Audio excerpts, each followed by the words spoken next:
आज की जो हमने ये पत्रकार वार्ता रखी हुई है वो इस बात को लेकर के रखी हुई है कि अगर इरादे नेक हो और हौसले बुलंद हो तो इंसाफ जरूर मिलता है।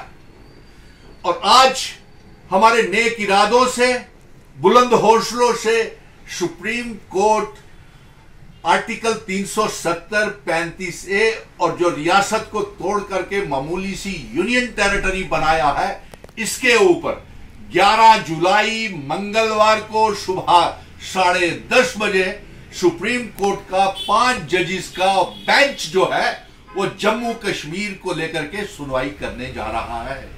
इसका हम स्वागत करते हैं क्योंकि ये जंग का ऐलान हमने 5 अगस्त 2019 को हमने ये जंग का ऐलान किया था कि हम अपनी रियासत का दर्जा, स्पेशल स्टेटस 370, 35A और इल्हाक की शर्तें जो जम्मू कश्मीर, लद्दाख, पीओके, गिलगित बल्टिस्तान की जम्मू कश्मीर रियासत की भारत के साथ हुई थी, वो हम तमाम शर्तें और रियासत वापस लेंगे। और आज मुबारक की बात है पत्रकार मित्रों कि सुप्रीम कोर्ट ने 11 जुलाई को यह सुनवाई शुरू कर दी है। और अब आपके माध्यम से मैं पैगाम पूरे जम्मू कश्मीर की 1,30,00,000 अवाम को मुबारक देता हूं।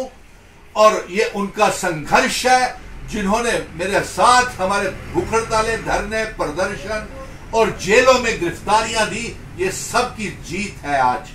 और मैं सुप्रीम कोर्ट से यह भी मांग करूंगा कि जब आप इसकी सुनवाई शुरू करें तो इसकी हियरिंग को आप वर्चुअली टेलीकास्ट करें ताकि अवाम के साथ जो भी बातें हो रही हैं वो अवाम तक पहुंचे। नंबर 2, मैं इस समय एक और अपील जम्मू कश्मीर की अवाम को और खास तौर के ऊपर तमाम पॉलिटिकल पार्टीज जिसमें कांग्रेस, नेशनल कॉन्फ्रेंस, पीडीपी, अपनी पार्टी, जम्मू के संगठन, कश्मीर के संगठन, खासतौर के ऊपर मैं जो ये खुद को कहते हैं कि वो 370 के दावेदार हैं, क्योंकि हमने तो उनसे पहले जंग का ऐलान कर दिया था, वो विजन डॉक्यूमेंट हमारे ऊपर चल रहे हैं।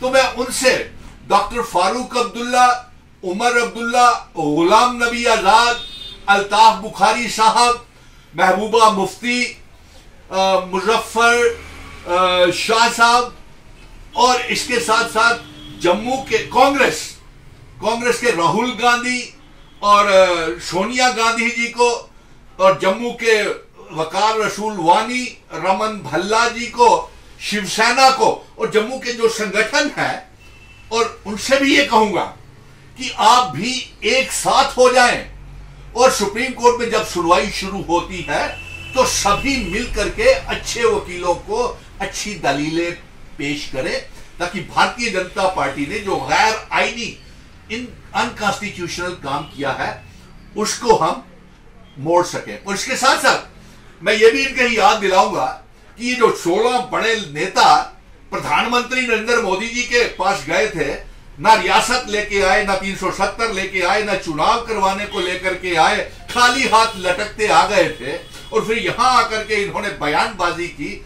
नेशनल कॉन्फ्रेंस के डॉक्टर फारूक अब्दुल्ला साहब ने कहा कि हम 370 की जंग लड़ेंगे, रियासत के दर्जे और चुनावों की जंग लड़ेंगे। अल्ताफ बुखारी साहब ने भी कहा था कि वो महंगे से महंगा वकील करेंगे सुप्रीम कोर्ट के लिए। और गुलाम नबी आजाद ने भी कहा था कि वो 370 के समर्थक हैं।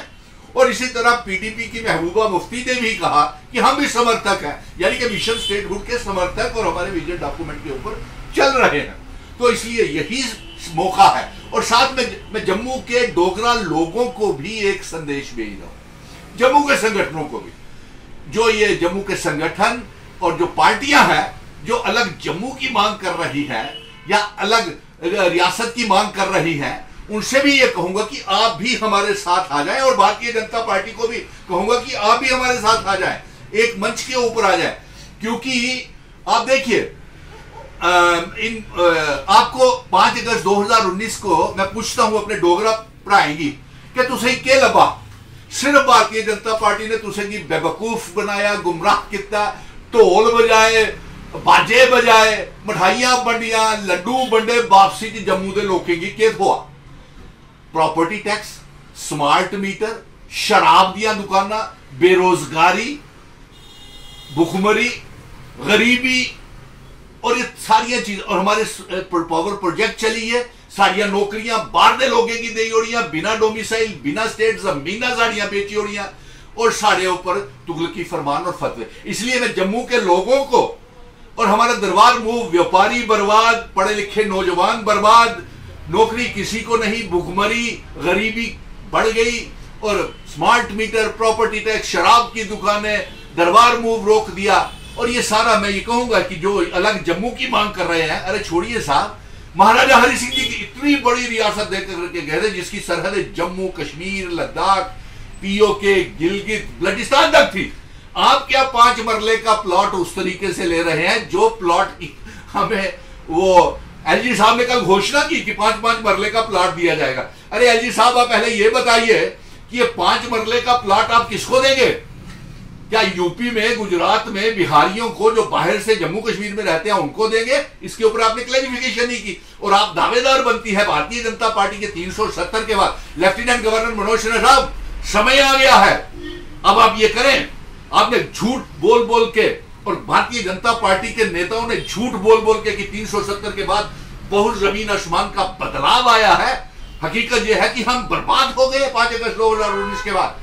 और आज हमने फिर से, मुबारक है जम्मू के लोगों को, कश्मीर के लोगों को, जम्मू कश्मीर, पीर पंजाल और पहाड़ी लोगों को, चिनाब वैली को, गुज्जर बकरवाल, मुस्लिम, सिख, ईसाई, तमाम मजहबों के लोगों। हमने गुज्जर बकरवाल की बात की है, यूसीसी के लिए आप क्या कहेंगे? जी देखिए, हाँ, यूनिफॉर्म सिविल कोड, ये भारतीय जनता पार्टी मुल्क को कमजोर करने के लिए ला रही है, और ये हिंदू, मुस्लिम, सिख, ईसाई, गुज्जर, बकरवाल, तमाम मजहबों के बीच में दरारें पैदा करने के लिए 2024 को ये कर रही है। इसकी साजिश में मत फंसिएगा। और साथ में, अरे भाई, मुस्लिमों के अपने रीति रिवाज हैं, हिंदुओं के अपने रीति रिवाज हैं, सिख भाइयों के अपने रीति रिवाज है, क्रिश्चियंस के अपने रीति रिवाज है। आप आखिर करना क्या चाहते हैं?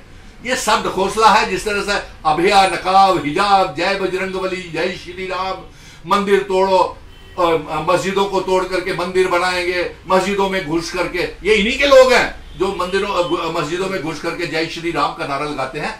लेकिन मैं जम्मू के लोगों को कहूंगा, आप हमें बताइए कि 5 अगस्त 2019 के बाद आपको क्या मिला सिवाय भुखमरी के, गरीबी के? हमारे बच्चे बेरोजगार हो गए, हमारी जमीनें के ऊपर बुलडोजर चल गए। तो इसलिए मैं आपसे ये गुजारिश करूंगा कि जम्मू के लोग भी आगे आ जाएं और इस जंग में सुप्रीम कोर्ट में शामिल हो जाए और मिशन स्टेटहुड का हाथ मजबूत करें। डोगरा रियासत की ऐसे